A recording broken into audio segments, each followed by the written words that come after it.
Madame Lemieux, on a tellement besoin de vos compétences. Merci d'être avec nous ce soir d'abord. Ça me fait plaisir. Ceux qui sont de notre génération, on a connu ce soleil, les 4 groupes alimentaires. Là, on se retrouve avec quoi? On ne peut même pas dire des groupes alimentaires, c'est des catégories, là. Oui, on dirait que, là, que le groupe est un peu tabou. Là. On parle maintenant de catégories. Donc, 3 grandes catégories, là, fruits et légumes, les aliments à grains entiers, puis les aliments protéinés. C'est maintenant nos nouvelles catégories. Ça fait controverse, mais on peut l'expliquer maintenant. Les produits laitiers, là, les fromages qu'on voyait dans l'ancien guide, ça se retrouve quoi dans aliments protéinés maintenant? Absolument. Donc, dans aliments protéinés, on a joint, en fait, l'ancien groupe lait et substituts et le groupe viande et substituts. Donc, on dit que le groupe lait a perdu son groupe, mais le groupe viande aussi, il ne faut pas l'oublier. Donc, on a vraiment joint les 2 anciens groupes dans la catégorie aliments protéinés. Et il n'y a pas nécessairement de notion de portion, quoique quand je regarde cette assiette-là, est-ce que c'est proportionnel à ce qu'on devrait consommer?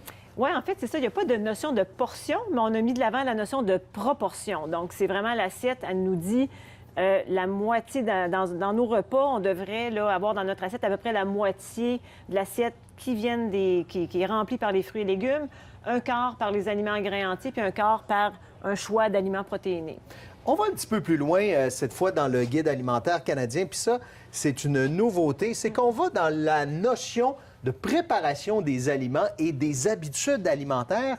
On s'inspire de qui, ça? On a déjà vu ça ailleurs, ça? Bien, en fait, si vous vous rappelez, il y a quand même quelques années, il y a le guide alimentaire brésilien qui avait été publié et qui, justement, là, mettait beaucoup l'accent sur tout ce qui touchait les compétences alimentaires, la relation avec la nourriture, l'importance de manger local et tout ça. Donc, on peut penser qu'il y a une inspiration brésilienne, mais aussi, on a choisi des éléments là, pour lesquels on avait des évidences dans la littérature scientifique là, que ces comportements, ces compétences pouvaient nous aider à atteindre des recommandations de manger plus sainement. On dit de manger, par exemple, avec des amis, cuisiner en famille. En quoi ça va changer la qualité de l'alimentation de ma famille si je me préoccupe de cuisiner plus souvent ou si je me préoccupe de manger plus souvent avec ma famille? Bien, en fait, de cuisiner plus souvent, c'est que ça fait qu'on part d'aliments de base, donc d'aliments souvent qui sont plus frais comparativement à du prêt-à-manger qu'on va acheter à la course, là, à l'épicerie. Donc, ça, il y a des études dans ce domaine-là qui le démontrent. Et manger en famille, bien, ça fait en sorte aussi que les enfants, souvent, leur meilleur modèle, ce sont les parents. Donc, ça permet des échanges autour de l'alimentation. Ça permet aux parents d'agir comme modèle. Et ça rend aussi, parce qu'au-delà de la qualité des aliments, toute la relation à la nourriture, c'est vraiment important quand on parle de saine alimentation. Donc, ça favorise aussi une relation plus saine à la nourriture là, quand on prend le temps de partager, de discuter et de profiter du bon moment là, en famille ou entre amis. Bon, là, on lâche le guide qui était précédent avec les fameux arcs-en-ciel qui n'étaient pas tout à fait clairs, on va se le dire.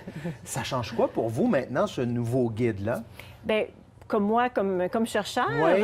Bien, c'est sûr que pour nous, souvent, ce qui nous intéresse, c'est de savoir à quel point les Canadiens adhèrent aux recommandations qui sont en vigueur. Ça nous intéresse de savoir ça. Donc, c'est certain que quand un guide change, quand les cibles changent, bien, nous, il faut qu'on change nos manières de mesurer le niveau d'atteinte des recommandations, puisque les recommandations ont changé.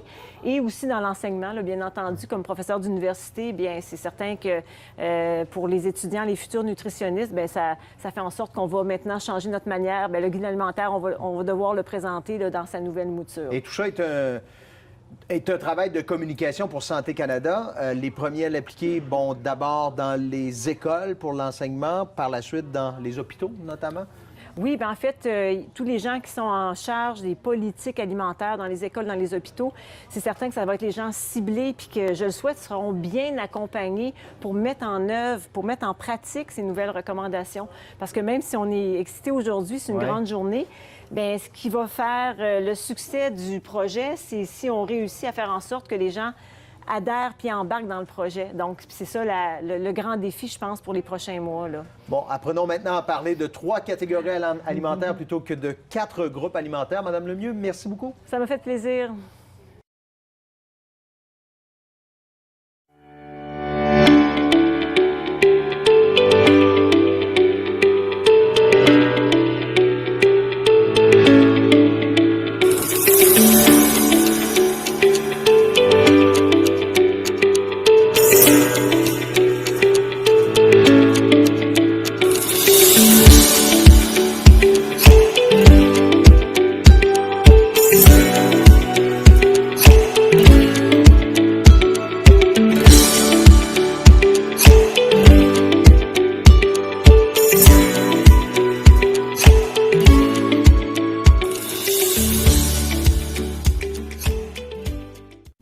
Hello everyone, I'm Secretary Sonny Perdue.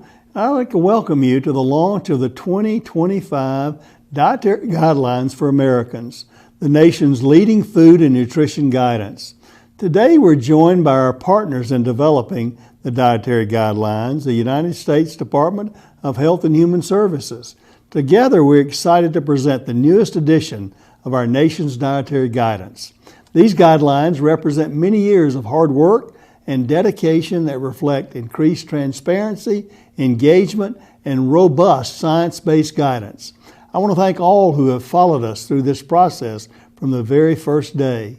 We're thankful for all your engagement and interest in developing the dietary guidelines. From day one, we have welcomed the public's input, and you've risen to the occasion. We also want to thank our scientific committee, the 2020 Dietary Guidelines Advisory Committee. These members dedicated a year and a half of their lives to reviewing and examining thousands of scientific articles and reading hundreds of pages reflecting the best available nutrition science. And of course, we want to thank the dedicated staff across both the USDA and HHS for their work to develop dietary guidance based on a robust body of nutrition scientific evidence. There's no question that everyone who's been involved to help develop the dietary guidelines has been committed to the process, dedicated to the science, and has had the best interest of the American people at heart. At USDA and HHS, we work to serve the American people, to help every American thrive and live healthier lives through access to healthy foods and providing nutrition recommendations. If there's one thing we know from the new dietary guidelines, it is that good food leads to good health, which is why we're excited to announce today the theme of this edition of the Dietary Guidelines, Make Every Bite Count. We want to help you make every bite count with our Start Simple with My Plate campaign. We know that small changes matter, and we want to help you get started with simple, achievable goals that work for you and your family.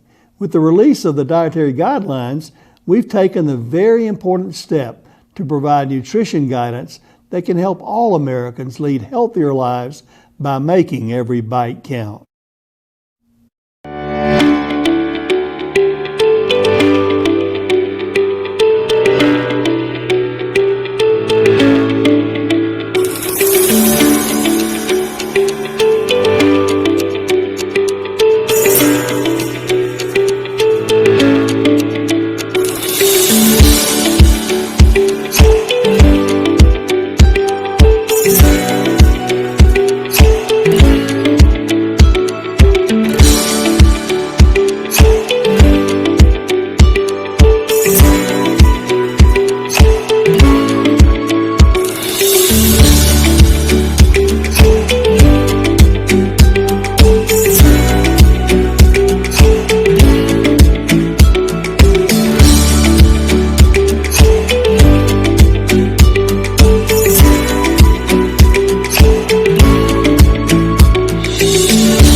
Hello, I'm Admiral Brett Giroir, the Assistant Secretary for Health at the U.S. Department of Health and Human Services.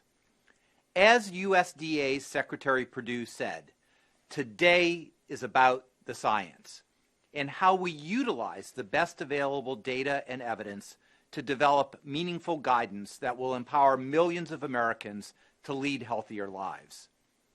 Each edition of the dietary guidelines builds upon the previous edition, thus incorporating decades of nutrition science. As with previous editions, we considered the scientific review of the Dietary Guidelines Advisory Committee, along with input and comments from the public and federal agencies. We are so meticulous and careful about developing these guidelines because we use them to inform federal food and nutrition programs across the government. We also use the guidelines to inform outreach and educational efforts to meet the needs of specific populations like children, adolescents, adults, and older adults. With the release of the 2020 to 2025 dietary guidelines, we now have science-based guidance to inform Americans and their families throughout their entire lifespan, from birth through older adults, including women who are pregnant. This expanded scope helps us to better serve not only our federal food and nutrition programs, but also all Americans, no matter their age or life stage. Nutrition is critically important during every life stage. Nutrition is really the foundation for health, impacting everything from diabetes and heart disease to cancer and dementia. The good news is that the science tells us that it is never too early nor too late to eat healthy, which is why it is so important to make every bite count. As with the previous edition of the dietary guidelines, this edition focuses on healthy dietary patterns, how all the foods and beverages a person consumes adds up over time. And you will see that the framework provided within the dietary guidelines can be customized to individual and family preferences, cultural traditions, and budget needs. So that means no matter your age, budget, health status, economic status, race, ethnicity, or sex, following the recommendations in the dietary guidelines can help all Americans lead healthier lives. As our secretaries have stated, scientists from multiple disciplines and backgrounds, nutritionists and health experts have contributed to the process of developing the new dietary guidelines. First and foremost, I'd like to thank the staff within my office, the Office of the Assistant Secretary for Health, comprised of our federal nutrition and health experts at the Office of Disease Prevention and Health Promotion, who led this work on behalf of HHS with our partners at USDA. Next, I'd like to recognize the 20 nationally renowned nutrition and health experts who served on the 2020 Dietary Guidelines Advisory Committee. Their careful review and assessment of the latest evidence related to nutrition and health ensured that this edition of the Dietary Guidelines is grounded in sound science. I'd also like to thank the federal staff from USDA's Food and Nutrition Service, Center for Nutrition Policy and Promotion, and the Agricultural Research Service, whose leadership made this edition of the guidelines possible. Lastly, I would be remiss if I did not acknowledge countless others from the Centers for Disease Control and Prevention, the National Institutes of Health, the Food and Drug Administration, and across USDA who have dedicated their careers to this important work. On behalf of HHS, we extend our gratitude, respect, and admiration for your dedication to the science and commitment to serving the American people. Thank you, and let's all stay healthy.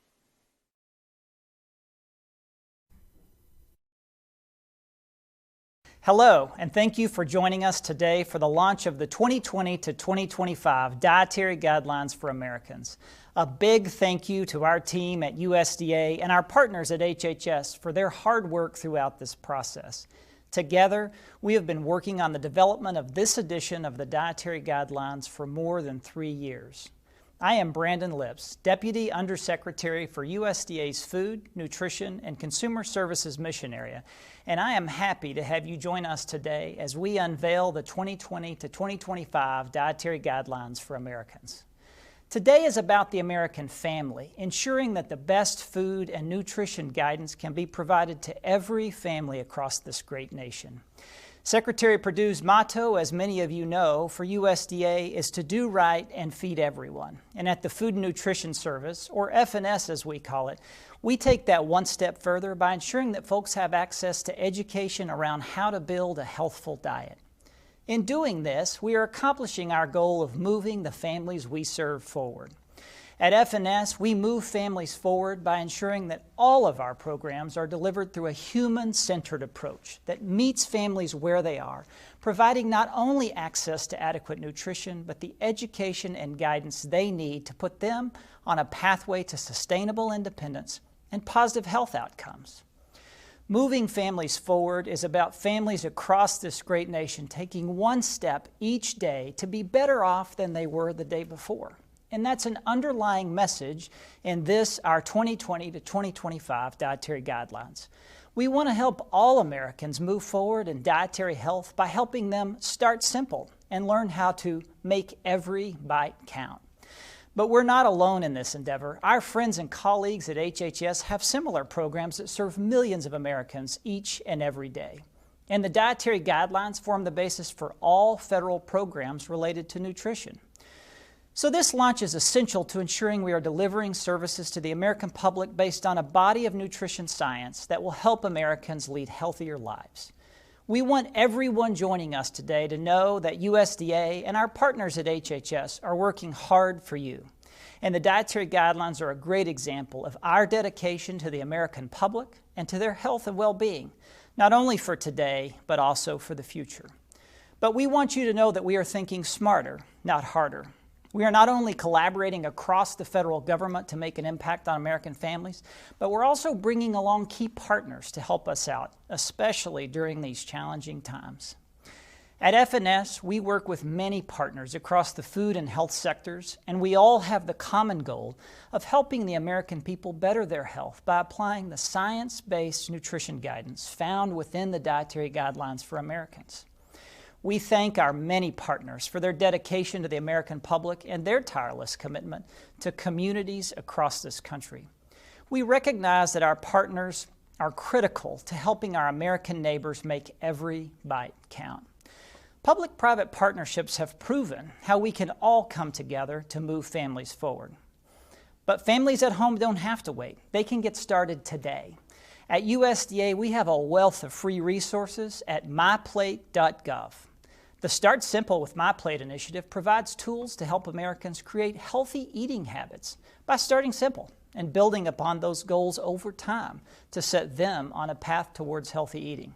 My personal favorite is the Start Simple with My Plate app for your smartphone or even for your smartwatch.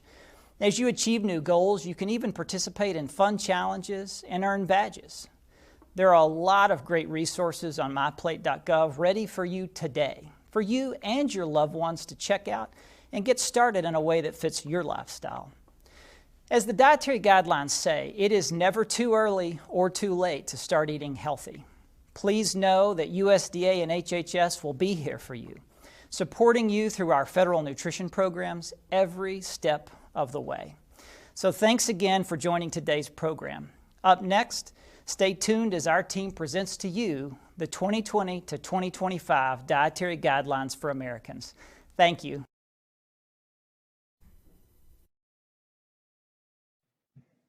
Thank you, Deputy Undersecretary Lips. Let's take a closer look now at this new edition of the Dietary Guidelines. The Dietary Guidelines for Americans 2020 to 2025 provides food-based dietary guidance to meet nutrient needs, promote health, and help prevent chronic disease. The new edition includes the call to action to make every bite count with the Dietary Guidelines and includes guidance for every stage of life from birth to older adulthood. This edition of the Dietary Guidelines is organized by life stage. The executive summary provides an overview of the new dietary guidelines. The introduction provides background on the dietary guidelines and how it's developed. Chapter 1 provides foundational guidance across life stages and is the basis for the chapters that follow. Chapter 2 provides a focused discussion on infants and toddlers, including key recommendations for this age group. The succeeding chapters provide tailored information specific to each life stage, and finally, the appendices provide detailed information on nutritional goals, estimated calorie needs, and the USDA dietary patterns. Supporting the call to action for this edition, Make Every Bite Count with the Dietary Guidelines for Americans, are 4 overarching guidelines. 1. Follow a healthy dietary pattern at every life stage. 2. Customize and enjoy nutrient-dense food and beverage choices to reflect personal preferences, cultural traditions, and budgetary considerations. 3. Focus on meeting food group needs with nutrient-dense foods and beverages and stay within calorie limits. And 4. Limit foods and beverages higher in added sugars, saturated fat, and sodium, and limit alcoholic beverages. The guidelines have supporting key recommendations with important corresponding details that explain how the guidelines can be met. The first guideline is to follow a healthy dietary pattern at every life stage. Importantly, it's never too early or too late to eat healthfully. People consume nutrients and foods in various combinations over time, a dietary pattern, and the science shows that these foods and beverages act synergistically to affect health. The key recommendation for children aged 12 months to older adults is to follow a healthy dietary pattern across the lifespan to meet nutrient needs, help achieve a healthy body weight, and reduce the risk of chronic disease. Key recommendations for infants under 12 months will be discussed later in this presentation. The second guideline is to customize and enjoy nutrient-dense food and beverage choices to reflect personal preferences, cultural traditions, and budgetary considerations. To avoid being prescriptive, the dietary guidelines provides a framework based on food groups and subgroups rather than recommending individual foods or beverages. This framework is intended to be customized to individual needs and preferences, as well as the foodways of the diverse cultures in the United States. Guideline 3 is to focus on meeting food group needs with nutrient-dense foods and beverages, and to stay within calorie limits. Nutrient-dense foods provide vitamins, minerals, and other health-promoting components, and have no to little added sugars, saturated fat, and sodium. The science shows that the core elements that make up a healthy dietary pattern, including vegetables, fruits, grains, dairy, protein foods, and oils, are consistent across each life stage. A healthy dietary pattern is achievable through thoughtful, informed choices, one decision, one meal, one day at a time, and consistently over time. This new edition of the Dietary Guidelines includes examples with supporting graphics, like the one shown here, that bring the recommendations to life. The examples focus on increasing nutritional quality, reducing components to limit and calories, and importantly, keeping taste and enjoyment. The fourth and final guideline is to limit foods and beverages higher in added sugars, saturated fat, and sodium, and limit alcoholic beverages. This guideline includes recommendations to limit added sugars to less than 10% of calories per day, starting at age 2. Those younger than age 2 should avoid foods and beverages with added sugars. Limit saturated fat to less than 10% of calories per day, starting at age 2, and limit sodium to less than 2,300 milligrams per day, and even less for children younger than age 14. And finally, for adults of legal drinking age who choose to drink, limit intake to 2 drinks or less in a day for men, and 1 drink or less in a day for women. Drinking less alcohol is better for health than drinking more. And there are some adults who should not drink alcohol, such as women who are pregnant. The guidelines and their key recommendations are informed by the scientific report of the 2020 Dietary Guidelines Advisory Committee. The Dietary Guidelines for Americans 2020 to 2025 includes nearly all of the science-based recommendations of the 2020 Advisory Committee, including new dietary advice for infants and toddlers. For two topics, added sugars and alcoholic beverages, the departments took part, not all, of the committee's advice.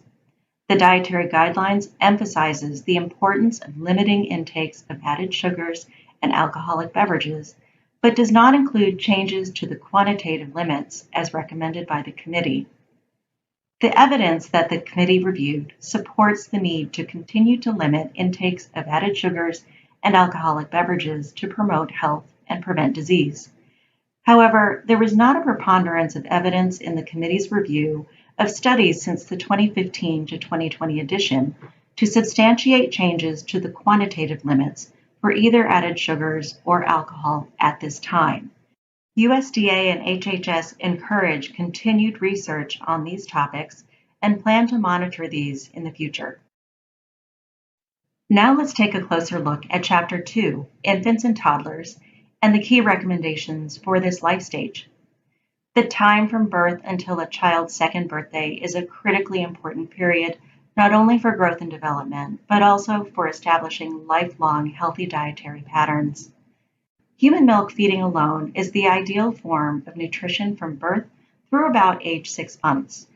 Infants should continue to be fed human milk through at least the first year of life, and longer if desired. If human milk is unavailable, infants should be fed an iron-fortified commercial infant formula during the first year of life. Infants fed human milk exclusively, or who receive a mix of human milk and iron-fortified formula, should be provided with supplemental vitamin D beginning soon after birth.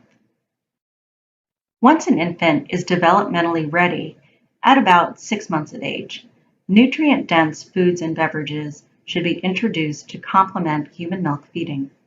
Potentially allergenic foods should be introduced along with other foods, and infants and toddlers should be encouraged to eat a variety of foods from all food groups. This includes foods rich in iron and zinc, particularly for infants fed human milk.